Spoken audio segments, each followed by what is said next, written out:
Previously on the all-new adventures of the Doctor Who Book Club podcast. So we are going to be spending some time with the Fourth Doctor because we are going to be experiencing Managra by Stephen Marley.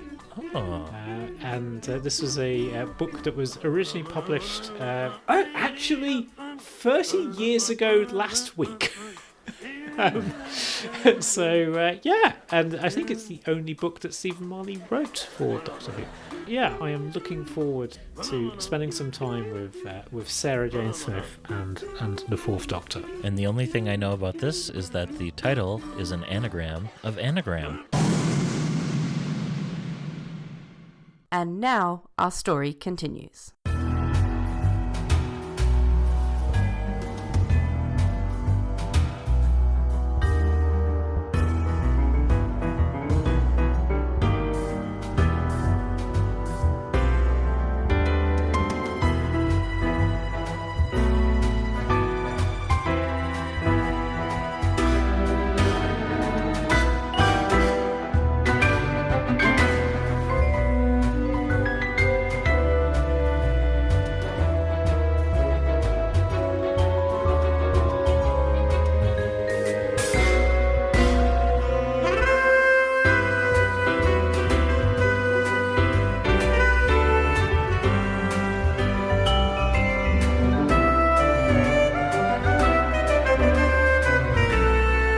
Welcome, everyone, to the all-new adventures of the Doctor Who Book Club podcast.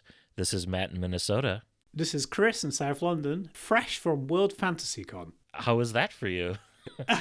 Yes, yeah, very good. You will hear more about it later. It was in Brighton and great fun, great company, which is just as well because it was windy as anything outside. So, cool. So, some good news. It sounds like Doctor Who is coming back.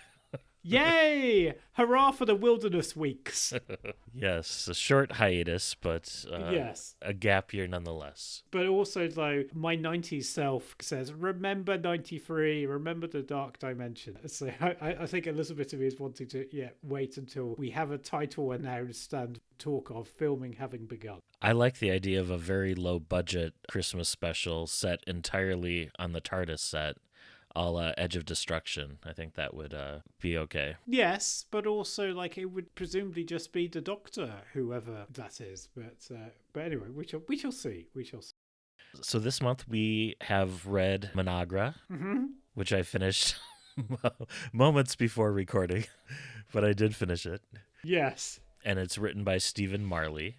But before we get to that, let's talk about show and tell. Yes, yeah, and it's your turn to go first, Matt. So what do you have for us? So I've got a brand new book called Fantastic, a celebration of fans discovering Doctor Who, and it includes stories from over 100 fans, edited by Nicholas Seidler, and a foreword by Rachel Talalay, published by Zeppo Publishing. And it features a wonderful cover designed by friend of the show, Elijah Kraling, who has appeared in one of our April Fool's episodes. Yes. And it features a convention badge with a bunch of different badge ribbons, one of which calls out Console Room, Minnesota, and monthly Doctor Who Tavern. And yeah, lots of familiar fans' names, as there's a lot of folks, but I recognize a good dozen or so. Haven't read too much of it yet, but recommended if you want to get kind of a smattering of different things that folks have said draws them into Doctor Who and things that appeal to fans of the show. So yeah, it's a fun book, unofficial. Yeah, but good stuff, and it's always nice to go down memory lane. What do you have for us? As previously mentioned, I went to World Fantasy Con. I attended the Doctor Who panel that was very much just focusing on people's memories of Doctor Who. That was good fun. One of the panelists there was Una McCormack, who I had an hour-long chatting with on a Meet the Author session later on that day. And it was just lovely chatting with Una, as Una is very friendly, humorous and knowledgeable, and I didn't realise that Una had been writing Lord of the Rings fanfic and was continuing to do so about 10 years or so ago. She'd been writing Lord of the Rings novels and stuff under her actual name. And she did also, I think she occasionally used a pen name as well. one of the other people that was there in the Meet the Author very gently sort of said to Una that Una had been responsible for this person's mildly bad GCSEs because they'd been up all night reading Una's latest Lord of the Rings stuff, because she was publishing it on, I think, maybe like on a monthly basis in like 2002 or so. The story to Una had started with I assure you everything's okay, but... And like both Una and I were looking, going, right, where's this going to go? She's written some for Star Trek as well, I think. She has, and she spoke about her Janeway memoirs that had been read by Captain Janeway herself, whose name escapes me. Kate Mulgrew. Kate Mulgrew, yes, and apparently that was because that was over COVID, and so Kate didn't have anything else to do, and so I was like, yeah, okay, fine, I'll record it, and like, wow, it's actually done as if in character kind of thing. Oh, cool. Yeah, it was lovely chatting to Una. Also spoke with Stephen Gallagher of Terminus and Warriors Gate fame, amongst others, and he spoke about large parts of his career, including his Jerry Bruckheimer phase, which I'd forgotten about, because he wrote a series that was moderately successful in the UK and was then picked up in the US as The 11th Hour.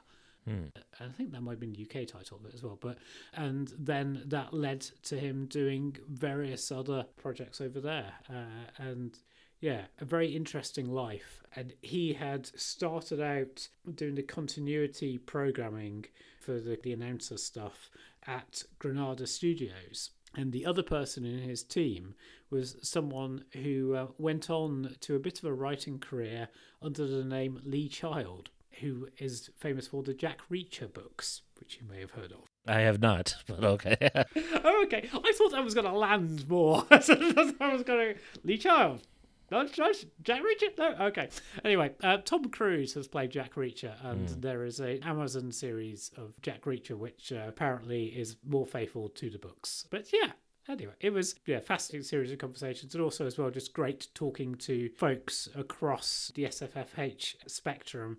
It was great fun, though also, as you well know, Matt, conventions, it can get a wee bit tiring, and like particularly this was a kind of like a 3.5 day convention, and I found myself on the first day, which only really kind of like started about 5 o'clock. I found myself on a panel, and I hadn't been expected to be on a panel until kind of like not long before, about audio, and I was alongside a person from NPR, National Public Radio, and I was like, how am I here?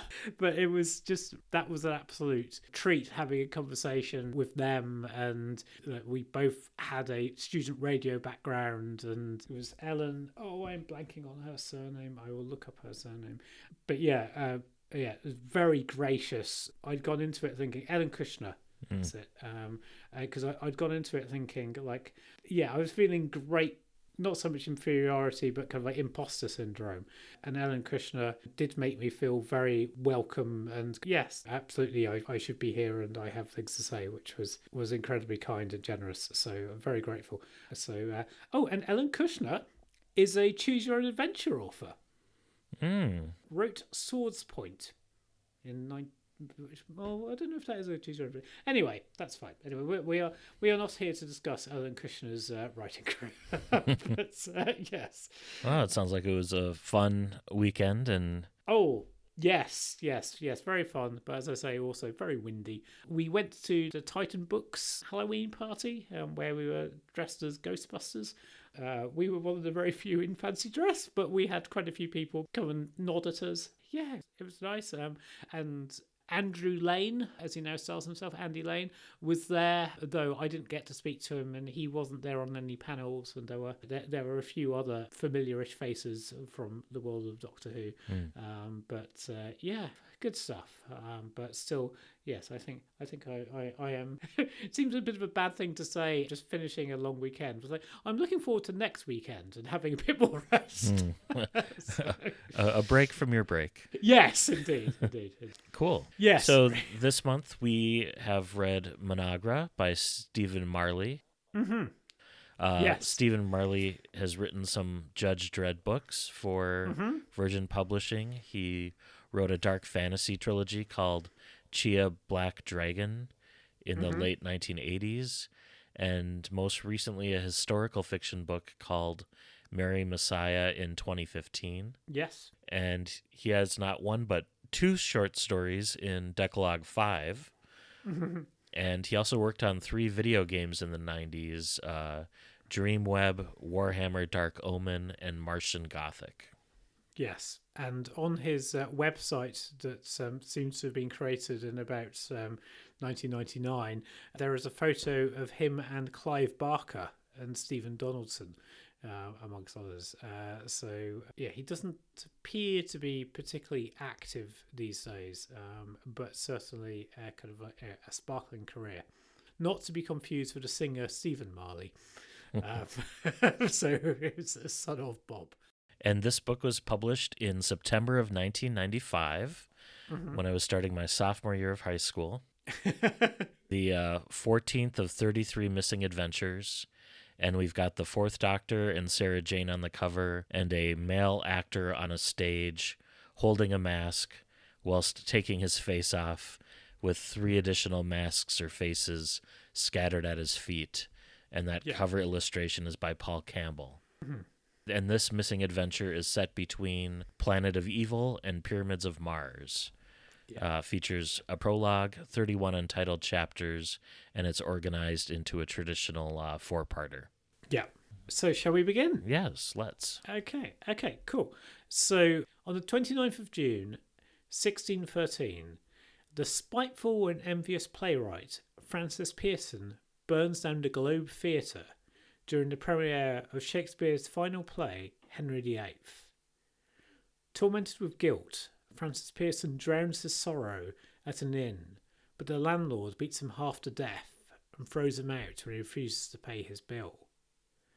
Outside, Pearson sees the shadows moving in on him and is attacked and consumed by, quite literally, a demon from his past.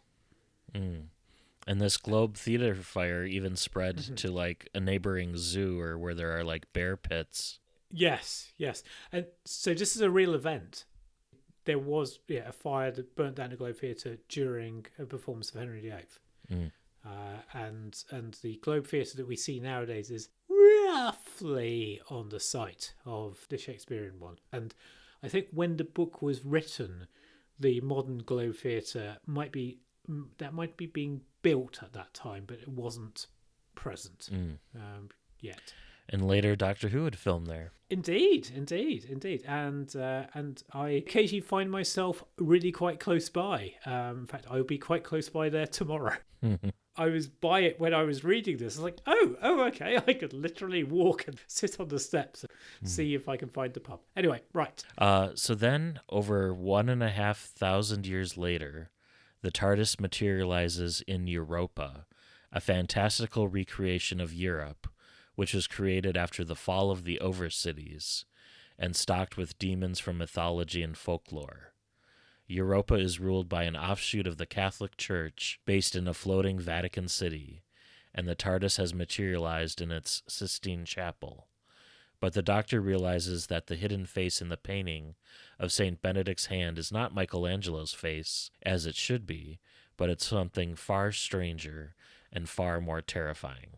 And I was a little relieved when I learned that this was set in the future and not a historical. Yes. I immediately liked kind of the reenactment setting. It gave me both the Awakening vibes as well as there's a Renaissance Festival planet from Star Trek Lower Decks. Not that I don't enjoy historicals or pseudo-historicals, but was hoping for something with a little sci-fi twist, and this had that, so that was good. Yes. Excellent. So shall we give a little bit of backstory as to what on earth is going on with Europa? So you've already said that it's a fantastical recreation of Europe, but historical and fictional characters live again in Europa in the form of reprises, and that is with a capital R. It's almost kind of the replicants of this book. And some of the reprises have formed an organisation called the Domino Order, which opposes the oppressive rule of the church. And Pope Lucian, a would-be reformist, has invited the dominoes, so therefore reprisers, of Lord Byron, Casanova, and also as well the natural-born Miles Dashing, or Miles Dashwood, to the Vatican to negotiate a truce. But Casanova has been distracted by Casanova kind of nocturnal activities. And Dashing accidentally shows up for the rendezvous at St. Peter's Square instead of St. Peter's Basilica. Due to kind of incompetence and also libido, Byron is the only one who's present at this meeting, and so therefore he's the only witness when a statue of the Archangel Michael comes to life and skewers the Pope. And it's about here where we have a dramatic reading, which is read for us by Tracy Norman. And Tracy has been on the show before, as Tracy was part of the Ghost Fest players. She and her husband Mark do the touring Scooby-Doo presentation that long-term listeners may remember that I was part of. And she also has a book, Who is Anna Steinberg? And she and Mark both capture folklore from around UK and particularly Dartmoor. Let's have a listen. Mad, bad, and dangerous to know. That's how that titled doxy Lady Caroline Lamb had described him. He was the first to admit that the lady had a point. George Gordon, Lord Byron, had few illusions about himself. His present predicament was indubitably mad, bad, and dangerous, and he was in great part the author of it. Prowling through the baroque labyrinth of the Apostolic Palace, blood on his bared sabre, Lord Byron, poet, satirist, politician, pugilist, swordsman, marksman, seducer, adventurer, and general hell-raiser, was in peril of his life. The taste of danger had a distinct relish. The hue and cry had just gone up, resounding from deserted halls and galleria. Ah, so they'd found the Pope's body, and were after blood. One sight of Byron and the Vatican prelates would know whose blood they sought. Already the Vatican guard might be on the scent. Catching the pounding of booted feet up ahead, signalling the approach of the heavily armed Switzer guardians, he ducked into a side chapel and hid behind the wrought-iron grille of a rood screen. He peered through the grille as the military guards stormed past, their barbed halberds glinting in the flicker of wall-mounted flambeaux. He counted 7 halberds raised above 7 gleaming helmets. At a pinch, and in different circumstances, he might have taken them on with a blade in hand and an apt quotation on his lips, but tonight was a night for stealth and flight. The rumble of booted feet receded down the corridor. He sat down in a pew and ran strong fingers through his red-brown hair as he considered his situation. His co-conspirators had let him down. Miles Dashing and Casanova had failed to appear for the rendezvous in St. Peter's Basilica. The pox on the both of them for leaving him in the lurch, alone in the middle of a hostile Vatican city.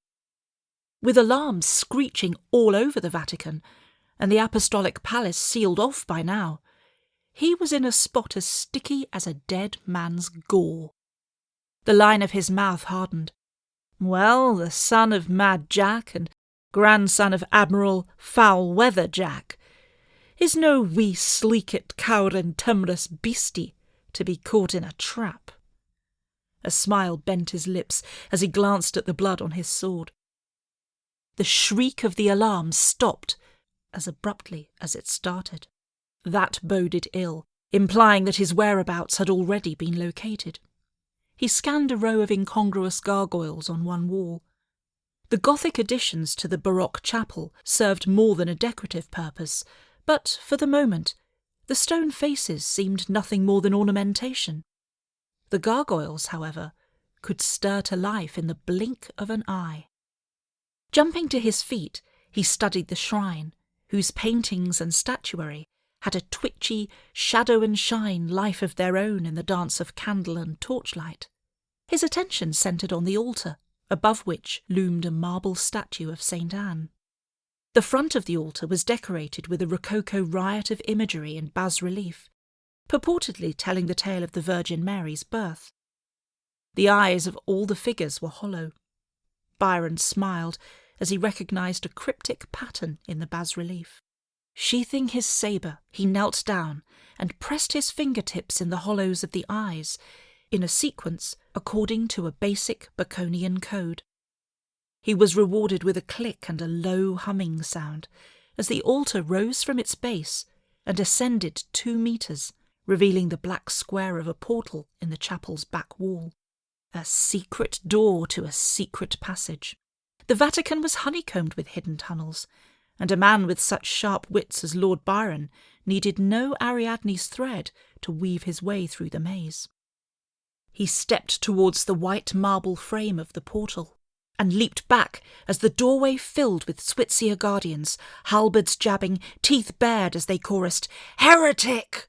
Unsheathing the sabre and whipping out a dagger, Byron stood his ground, bellowing words of defiance from his own Childe Harold's pilgrimage. "War! War is still the cry! War even to the knife!" Sharp steel sliced the air. Hot splashes of red decorated white marble. Thank you, Tracy, for reading and performing that. Mm-hmm. Yes. So Byron flees, pursued by the Swiss guards, who instead find and capture the Doctor and Sarah. Probably worth just saying that at this point, Sarah has assumed that they're going to the beach, and she is in a bikini. Yeah. Which, yes. Anyway, so this ends up that strange little subset of Doctor Who in which the companion is in beach gear. a thread that continues through to the Seeds of Doom, I think. Yes. But yeah, so the Doctor and Sarah are sent to the dungeons of the Inquisition to face the Pit, which is not a novel from the New Adventures, but instead a psychic vacuum where their greatest fear will be made manifest. However, Byron rescues them, and there's a pendulum that comes into play. It's quite a spectacular scene. And they flee together on his flying scooter, known as a Draco. And the Doctor wins Byron's respect when he outwits the smart weapons that are pursuing them, enabling them to escape. Mm. So, and you did say that the Vatican City is floating. I can't help but imagine in my mind Cloud City from... Yeah, I think there are a lot of like 2000 AD sort of references as well when you have like over cities and under cities. And Yes. it feels very much like part of that universe as well. Yes, yeah. Well, I mean, Stephen Marley did write 2 2000 AD novels. Right. So, yes. So Miles Dashing misses the excitement altogether and departs from the Vatican in search of Byron. And he's aiming for the Villa Diodati, which Yay! we saw in the Jodie Whittaker era, Yes. and which is Byron's residence near Lake Geneva. But he's blown off course by angry Swiss gods and is forced to put down in Transylvania instead. And another of the 3 Byrons of Europa is located here. So there are multiple reprises of different historical characters and some fictional characters too. We learn, I think, at one point that the 4 Musketeers are reprises based on the Richard Lester and Alexander Salkind two movies from the 70s.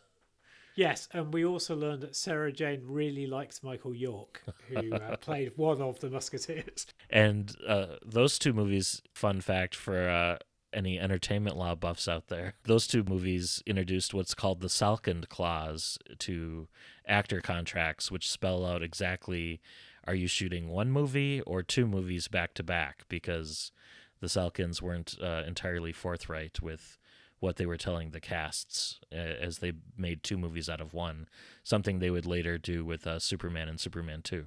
That's not where I thought you were going. There's also a very famous tragic accident that happened on one of the making of those. But yes. But anyway, right. I will let readers Google that if they wish to. Well, listeners, I will have some tea. But yes, one thing I was going to say about the Byrons, I know you've said there are multiple. I don't know if we have said at this stage that they are 3 of them, and it is based on a quote about Byron saying that Byron is mad, bad, and dangerous to know. So you have mad Byron, bad Byron, and dangerous to know Byron. Yes, and one of the Byrons is a vampire. Yes, and there's a little reference to Jake and Madeline from Goth Opera, who are revealed to be the originating vampires of Europa's Transylvania. Mm-hmm. And so Dashing kills the vampiric Byron, but that vampire is reincarnated as a living moon shadow, who then starts to stalk Miles Dashing. Yeah. And Miles is forced to retreat from a mob of angry vampire peasants armed with stake guns, and makes his way to Switzia, or Switzerland, where he hires a new servant named Crocker, who is much more intelligent than his master, but hides it for the sake of his pay.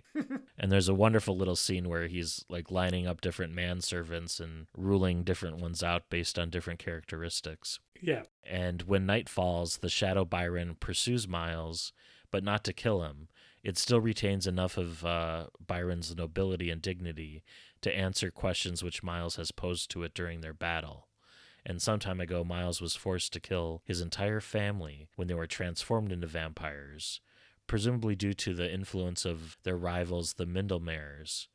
And ever since, he sought an explanation for his father's mysterious last word, Managra, and Byron's shadow can speak only in riddles. But before it returns to Transylvania, Miles realizes that the creature, the shadow, is trying to communicate the concept of anagrams. Yes. I'm just going to say about Managra, did you at any point think of the Muppets Banana? That was often in my head whenever Managra. So yes. It also reminds me, we were in an Airbnb and I was having to describe to one of my Airbnb flatmates what Dugadoo was, because the window was being cleaned by a sponge that looked like Dugadoo. And like Lauren understood, but so the other people were like, what? I'm like, yeah, okay. Speaking of unknown words, there were a few in this book that I had to look up, including Sybarite, which is a person who is self-indulgent in their fondness for sensuous luxury. Yes. Which was not in my vocabulary. Yes. Yeah. No, this is a book that at least these days you could quickly look on your phone as to what a word meant. Whereas like in 1995, you may need to have had a dictionary beside you. But yes, so Miles is searching for his missing colleagues, and he inadvertently contacts the wrong reprisal version of Casanova, who attempts to pass on the message to the proper version of him, only to find that Casanova in bed with the other one's conquest. So the two Casanovas duel over the error, and one kills the other, but nobody watching it is quite certain who won. And the surviving Casanova then sets off to keep another forgotten appointment, as Prince Ludwig of Bavaria had hired him for protection after allowing the forbidden play Twelfth Night to be performed at his castle.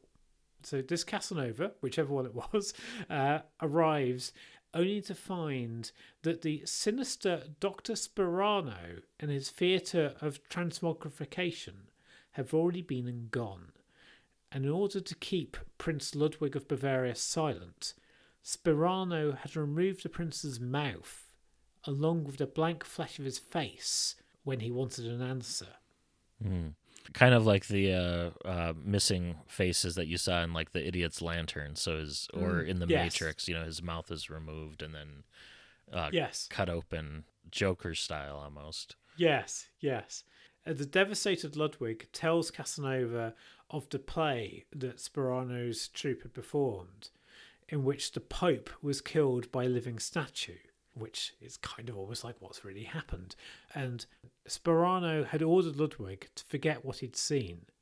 But before leaving, he killed Ludwig's poodle as a final act of spite, and this unscripted act on his part enables Ludwig to remember everything, including the fact that Sperano will next be performing in Verona.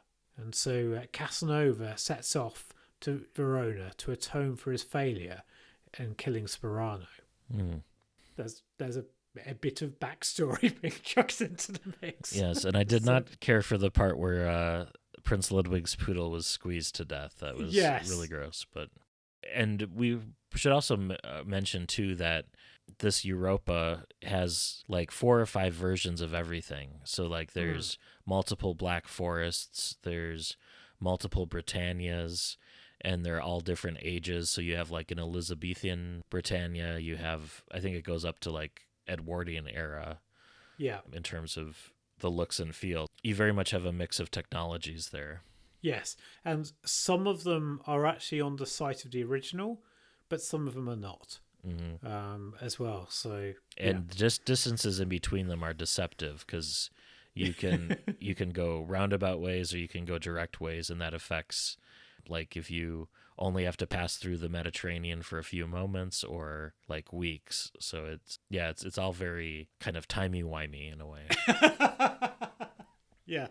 So Byron, Sarah, and the Doctor spend the night in one of Europa's Black Forests, where Byron explains more about the creation of Europa. The cabal of concoctors who created Europa using psychotronic engineering populated it with ghosts, ghouls, werewolves, vampires, and other creatures from folklore, apparently just to make it more interesting. And most of the population consists of the natural born, but a historical archive called the Chronopticon, hidden somewhere in Europa, has also created clones, which are known as the reprises, who usually appear as if from nowhere, with all the memories of their original. So their first memory is actually their last memory before they died. So with Europa containing several different versions of its countries across the different historical periods, the Doctor is fearful that this may have been created using Gallifreyan technology, because, as we said, like the countries are sometimes bigger on the inside. And when Byron describes the theater of transmogrification, the Doctor notes that they only perform plays which were written by Francis Pearson, the playwright from the prologue who had started the fire, and who was apparently so awful that every extant copy of his work was believed to have been burnt by angry villagers from the 17th century. His are the only plays that are allowed to be performed in Europa, and all other Elizabethan and Jacobean dramatists have been banned on pain of death. And the Doctor reveals that Pearson was also once involved in the evil ceremonies of Elizabeth Bathory, the Blood Countess, whom the Doctor once defeated at great cost. And fun fact, Lauren is today wearing her Elizabeth Bathory necklace. Yes. And I don't know is that a reference to like another Doctor Who book? No. Just kind of an off-screen type thing? Yes, an off-screen type thing. But Elizabeth Bathory is a real person. Oh, yeah. Go and have a look at her Wikipedia, but do not do it on an empty stomach. Yeah. Yeah.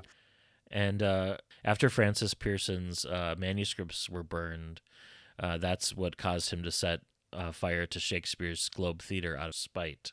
Meanwhile, Dr. Sperano senses the presence of a gatecrasher into his drama, and to investigate, he kidnaps Sarah from beneath the Doctor and Byron's noses, and he places her under his mesmeric spell, renames her Shara, and questions her about the Doctor. Following the Pope's death, the surviving cardinals are jockeying for position, as we have seen recently in real life.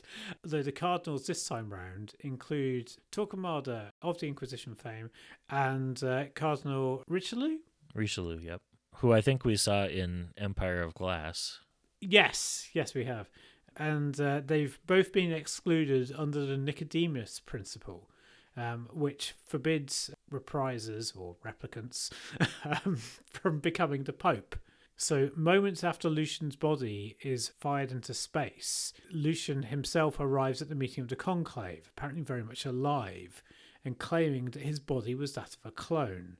And Cardinals Agostini and Maroc apparently in the Pope's confidence, accuse Cardinal Borgia, because of course there'll be a Cardinal Borgia, of conspiring to murder the Pope and send him to the dungeons of the Inquisition. But he's accidentally crushed to death in the tunnels on his way there. Yeah, accidentally. Yes. Yes, it's the kind of accident that you get in this kind of thing.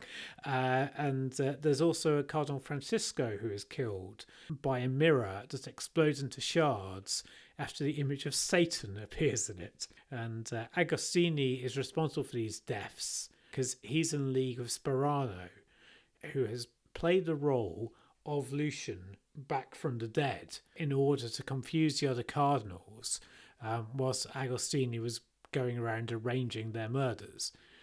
And Agostini bribes the Swiss guards to murder Cardinal Maroc and therefore thinks his position is secure. But Cardinal Richelieu intends to discredit him and overthrow the Nicodemus principle.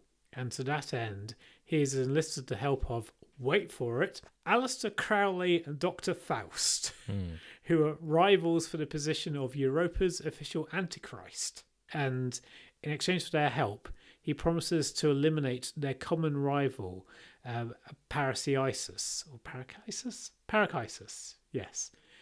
So there's a lot of names there, some of which I have butchered. Apologies. There are cardinals doing cardinal things. Yeah, and this is where I think some of my ignorance of English literature comes in, because I didn't end up looking up all of the vast myriad of characters. So my Crowleys from my Fausts from my Byrons is a little foggy, and the narrative didn't take time to explain it either. So. Yeah. Well, we've also seen Crowley before. Yes. We've seen Faust, but yes. But unable to locate Sarah, the Doctor and Byron continue on to the Villa Diodati, where they meet Miles and Crocker, as well as Mary Shelley, and the third of Europa's Lord Byrons, a version who has renamed himself Albie, and who has spent his time in the villa indulging his dark and sadistic desires. And Faust also arrives, but before the meeting of the Dominoes can begin, so the Dominoes again are the kind of the resistance folks that wear domino masks, a la Zorro or Robin. Byron challenges Byron, the other Byron, to a seance duel to determine who will survive to become the sole Byron of Europa. And the Doctor catches Albie cheating and interrupts the seance, which knocks both Byrons unconscious. And he then co-opts the power of the seance in order to get some answers for himself. Miles Dashing's father is summoned from beyond the grave, and Miles is appalled to learn that his family were in fact bloodthirsty criminals who couldn't stand the sight of him. And rather than being rivals of this other Mindlemere family, they were in league with them all along, until they stole Dr. Sperano's magic pen and tried to use it to rewrite their own lives. Sperano stole his pen back and took his revenge by rewriting that clan into vampires. Yes. I hope you're keeping up. There's a lot here. And Mary Shelley's kind of paired off with the fourth Doctor here with Sarah's absence, because, of course, Sarah's been kidnapped and has been possessed. Yes. As Sarah Jane is wont to do. Mary Shelley's pairing with the Doctor makes me think she'd make for a good companion someday. Yes. A very big finish. Oh, wait. They did. Oh, and I also picture David Tennant as the various Casanovas. Yes. So did I. But yeah, the Doctor reveals that Sperano is using mimesis. Yeah, whatever that word is, it's the art of living theatre. And he's using it to alter the structure of reality. And like Managra, which is an anagram of the word anagram, mimesis comes from dark Gallifreyan mythology. And Mary Shelley falls under Sperano's influence and stabs the Doctor in the heart. But he survives due to his second heart. And this is not the only time that happens. Yeah, we saw it, in Camera Obscura? And then yes. I think also in Left-Handed Hummingbird it happens in. Yes. And so it will happen again to him. Hopefully the other heart the next time. Yes. So he survived, and Mary Shelley, once she's recovered from Sperano's influence, heals the Doctor with a medicine from the Overcities, the kind of like the Judge Dredd type city things that are off the distance. And Byron and Albie, so the two versions of Byron, recover and duel to the death with swords. And Byron wins, which triggers a House of Usher mechanism that causes the entire Villa Diodati to sink into the mire. I don't think there are many mires around there, but hey-ho. And the Doctor and the various surviving dominoes, the rebels, escape. And while Byron and Faust set off to attack Vatican City in its floating cloud cityness, the Doctor leads Miles and Mary to Britannia Gloriana and the Globe Theatre to find out what happened on the last night of Francis Pearson's life. But Vatican agents are already waiting for them at the Globe, and the Doctor starts reciting the opening speech from Henry V and uses the Memensis pen to recreate the Battle of Agincourt. Agincourt. Yes. Okay. Which is a real thing and also a key part of Henry V. I've shut up. Yes. And while doing so, he realizes the globe is a primitive TARDIS, and in fact is the legendary Chronopticon, which had created Europa's reprises, or replicants. The Doctor then recites some lines from Henry VIII, which was the play being performed on the day Pearson burnt down the original globe, and through this dark Gallifreyan technology, he recreates the tragedy and is able to follow Pearson out of the burning theater. Outside, he, Miles, and Mary Shelley see a living darkness close in on Pearson and absorb him. And the Doctor reveals that the darkness they saw was a mimic, a creature who mindlessly copies whatever it encounters. Long ago, mimics were expelled from Gallifrey after absorbing much of the Time Lord's technology, and eventually drifted to 16th century Earth, where it became an echo of an infinitely more powerful and evil being which Elizabeth Bathory had summoned. And the Doctor defeated that evil at great cost, which I'm thinking is perhaps the great vampires, but yeah, who knows? Maybe, who knows? But the mimic remained, and it followed Bathory's disciple Pearson to London, attracted by Pearson's lack of originality. And Pearson and Managra merged to become the entity known as Persona, or Sperano, a being capable only of rearranging that of which it had already encountered, rather than creating anything new on its own. Persona is responsible for the creation of Europa, and for the past 2 centuries, he's been behind the scenes, setting up a stage in which to enact his dramas. And now that his work is done, Sperano plans to enter the scene himself on 13th night, when the people of Europa will become playthings of a dark creature echoing a petty man full of spite and hate. So Sperano and Managra, I guess, are the ultimate remix artists. Yes. Yeah, you're saying remix artists. I also kind of think like there's always parallels to artificial intelligence, isn't there? Kind of like spewing out copies of things and mimicry. And also, I think too, the history of like the church taking secular works and adapting them for religious purposes too. Yes. Yeah. So the Doctor sends Mary and Miles to Verona to rescue Sarah from the theatre. So that's the theatre of Margrification. Yeah, that one. Whilst the Doctor attempts to work out how to pilot the Globe Theatre.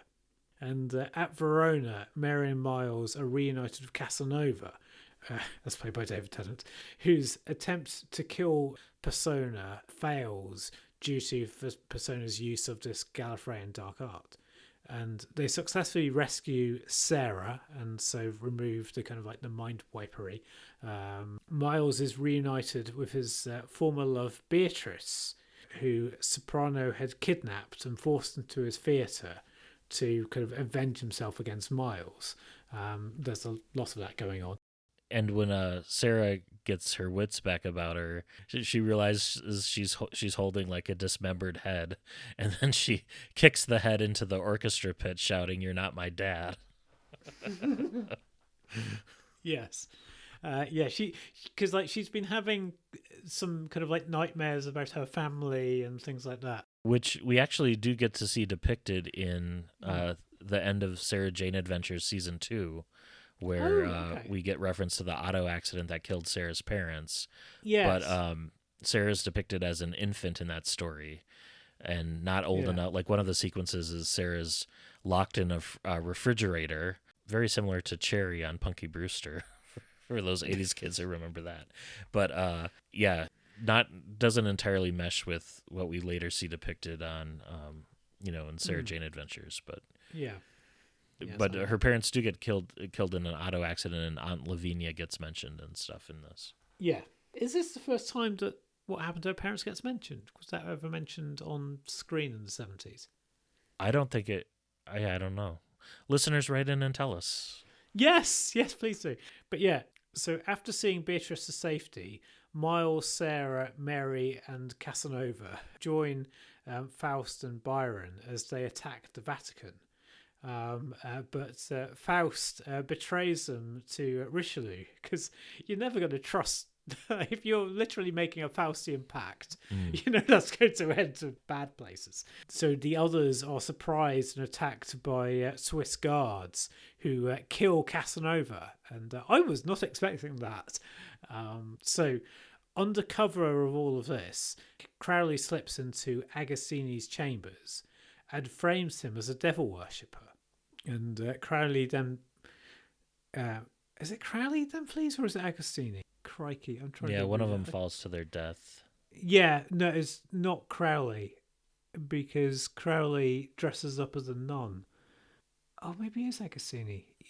Yeah, I think it's Agostini. I think they both end up dying in different ways. Yes, in different ludicrous ways.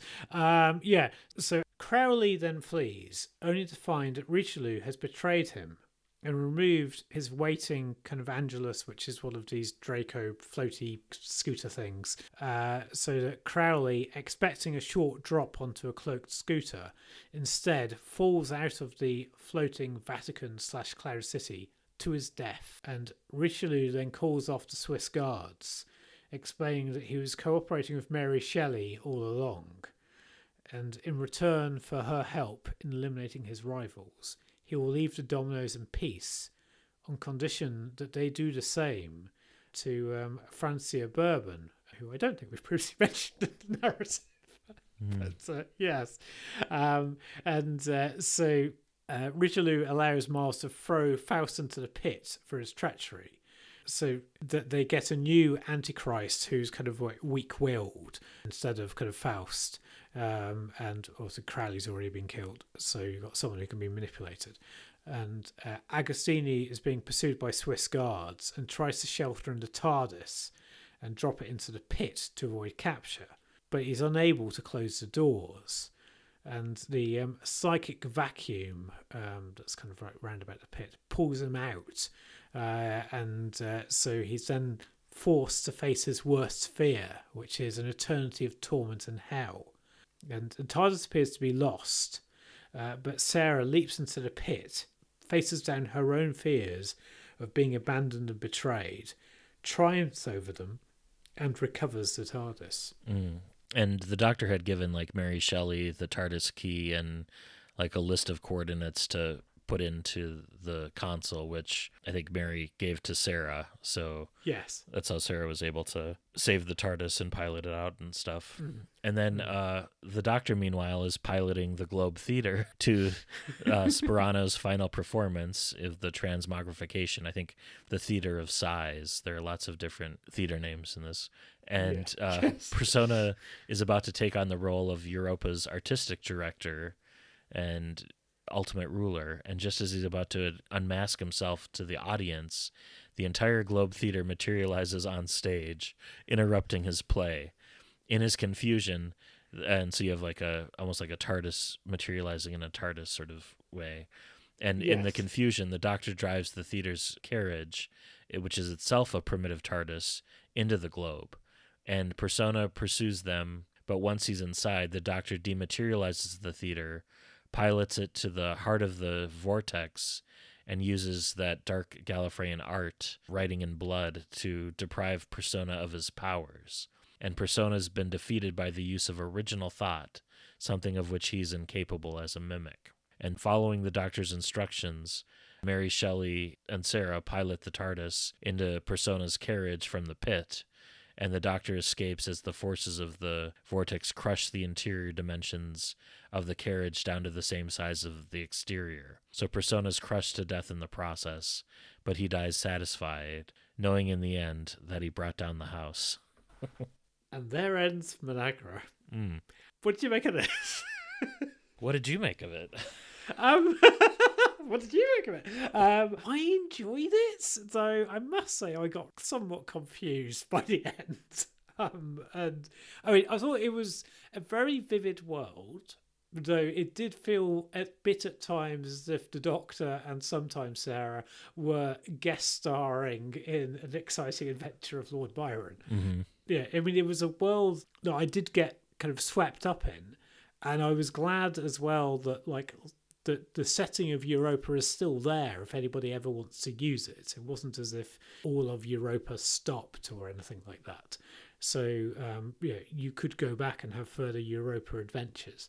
But yeah, there is a lot going on, and dear listener, I hope you've not been confused by this. We have tried to kind of do this as simply as we can, but there is a lot here, and I think it does help if you have a bit of a working knowledge of English history, and I was having to check up on a few Shakespearean things from time to time whilst I was reading this. So yeah, what do you make of this?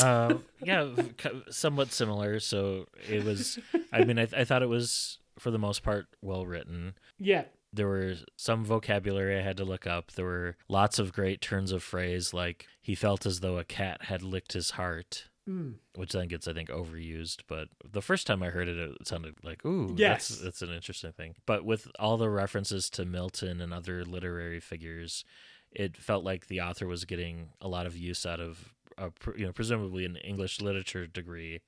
Yes. But yeah, I don't know how well other readers will be able to follow this without, having a cross-index sort of thing going on. I think the biggest strength of this book was the world building. Yes. You alluded to, and like there are mechanical horses that drink oil. I mean, that's pretty cool. Yeah. And yeah, it's a fascinating world that was built up, even if it's not the type of world that I'd want to live in or, even have dreamt up. Yeah. So normally we bring in any listener comments later on, but we have heard from Jared Cooper, who said that that they were reading Managra, and Lord, is it a product of its time? You could never get away with having a character called Sarah Jane a slut nowadays. To be fair, that character is Lord Byron, and also, to be fair, Sarah calls him a chauvinist pig. But yeah, there are some choices. I mean, we're not quite in Mark Gatiss kind of baby eating territory, but I mean, we are at times not far off it. Mm-hmm. And I'm not entirely sure that I could imagine this book being done today, but I think I'm kind of glad that it happened.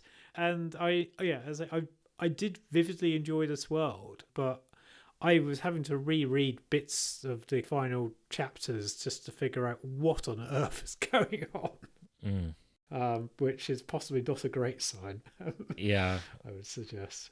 But yeah, it's funny. I remember when Theatre of War came out, that Doctor Who magazine said that in its review, and I'm paraphrasing here, but it basically said that you would need an English degree to understand Theatre of War, which I think is harsh. It might be a bit closer to truth that you need to have a sort of a sense of British and British literary history, at least. But I think you could also just get swept up in it. Yeah, and it's certainly quite often with Doctor Who, you do get these almost identical worlds and stuff, and there's nothing that has happened that's quite on this scale. And also, I can easily see this in the Hinchcliffe era. Yeah, it fits right around the gothic horror of the era. Yo, Like fits right in, in terms of being a missing adventure and the tone and stuff. Yeah. There's a smart dagger that's very similar to Yondo's arrow from Guardians of the Galaxy in this that Miles Dashing uses. Mm. And at one point, there's a cover, like as the Vatican is trying to break into the TARDIS and explore it. There's references to like, oh, I think it's controlled from this room, and they're like, someone else says, no, I think it's controlled from that room down the hall that has the stained glass. So there's little fun nods like that. Yeah. There's even a throw forward to The Empire of Glass, which was published after this book, where the Doctor mentions being part of the debut of Macbeth, which is something that we read about the first Doctor doing. Yeah. Whether or not that was the conversation that Andrew Lane had with Stephen Marley. If only I'd been in a room with him recently, I could have asked. Yeah. So in scoring this one, yes, it's not, like I said, it's not a theme park I'd like to visit, but I did respect all the world building. Yeah. And English lit nerds will get much from this. So I'm going to give it a high 6 out of 10, I would say. Okay. I do feel it's a bit of a gothic kind of murky mess and way too many characters and copies of characters. It feels like there's enough plot packed into this novel to perhaps sustain a multi-part fantasy book series. Yes. Yeah. Oh, absolutely. Absolutely.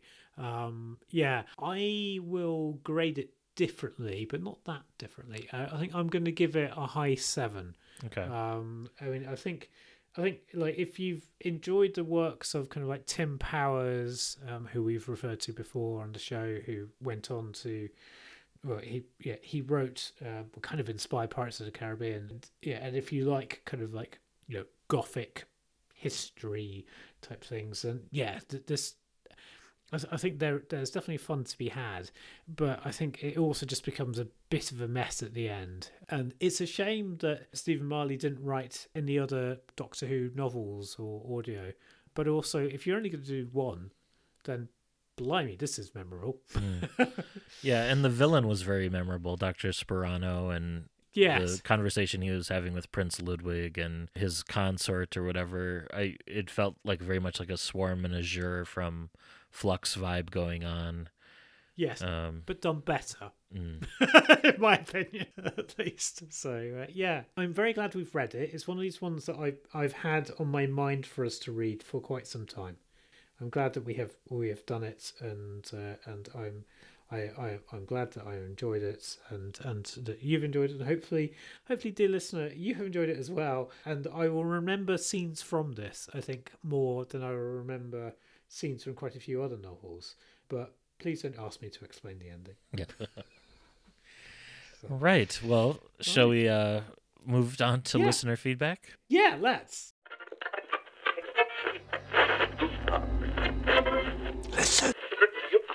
So you mentioned Jared Cooper. He also left a note saying that he's reading Managra alongside us and remembers nothing of it. So, Chris, maybe it'll be more memorable this time for Jared. Yes. A quick correction from myself to myself. Okay. Last month I was wrong about Schwarzschild black holes. Okay. They aren't primordial, but they're in fact proposed by Carl Schwarzschild, who discovered the solution to Einstein's equations in 1916, just months after Einstein presented his final theory of general relativity. So a Schwarzschild black hole is a simple, idealized type of black hole that is non-rotating, electrically neutral, and has mass, and so is easy to plug into Einstein's equations from a mathematical perspective. So now we know. Whatever that was, yes.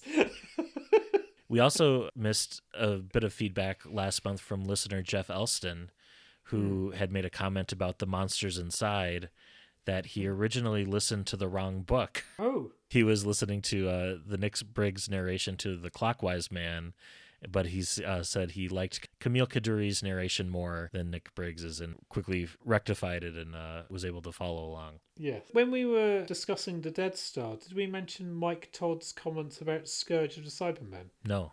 No. So he said that he enjoyed that, which was another audio novel, and he said that it's Third Doctor and Sarah. So maybe one to consider when we get around to the Third Doctors if we want to do another audio novel.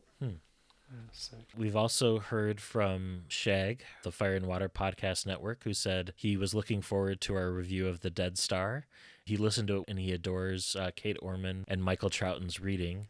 Overall, he enjoyed it, but with some reservations.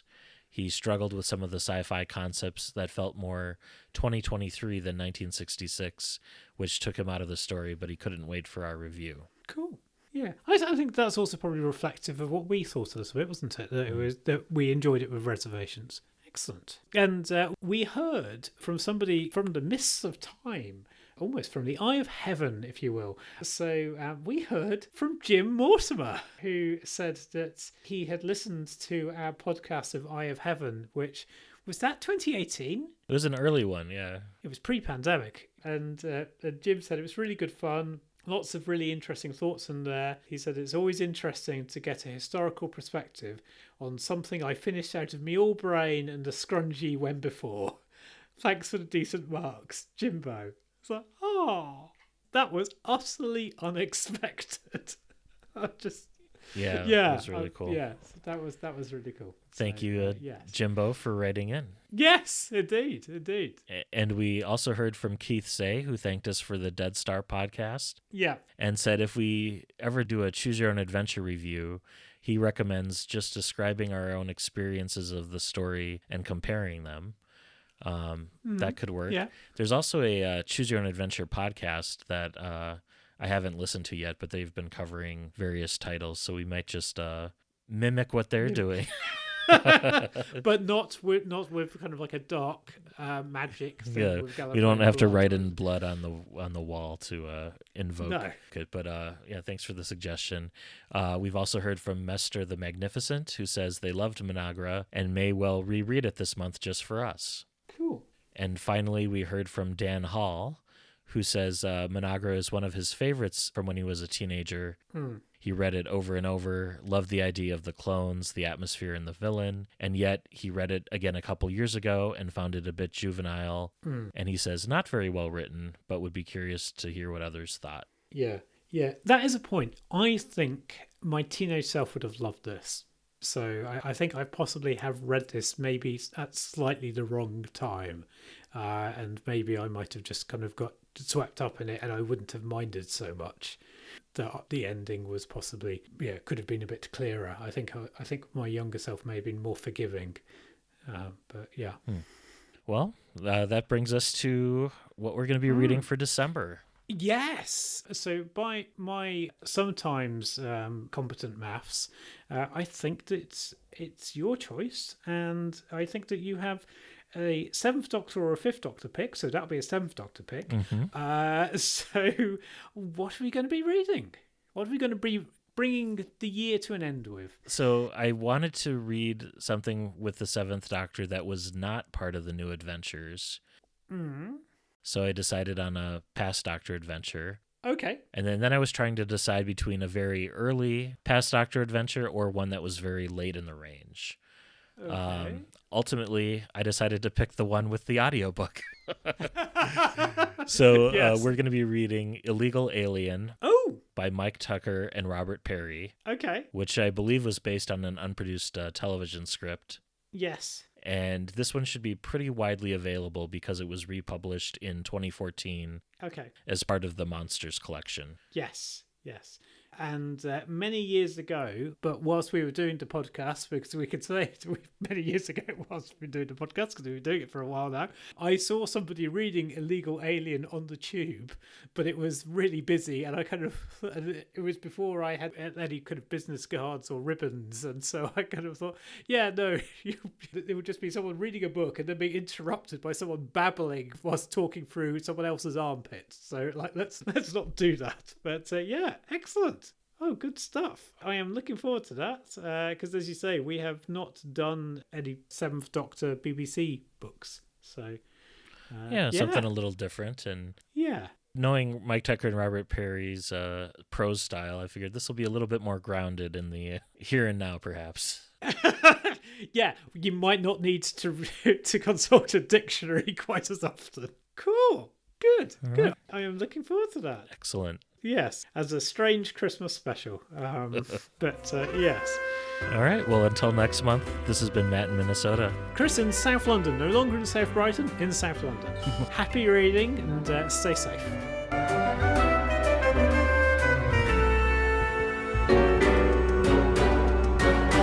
Thank you for listening to the all-new adventures of the Doctor Who Book Club podcast. Special thanks to George C. Music for use of their song Doctor Who theme Swing Jazz version. You can follow us on Twitter at ANDWBC Podcast and like us on Facebook.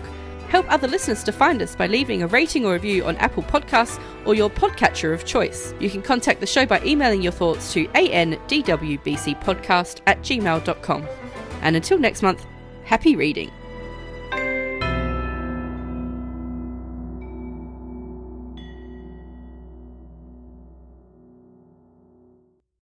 Cool, marvellous. My runner-up, by the way, was The Algebra of Ice by Lloyd Rose, Oh, okay. which yes. I thought would have tied into like winter and, But then I was like, oh, this one has an audiobook. Let's go with that. Let's go with that one, yeah. And not only that, but it's read by Sophie Aldred with Nick Briggs contributing. Okay, cool. That sounds really good.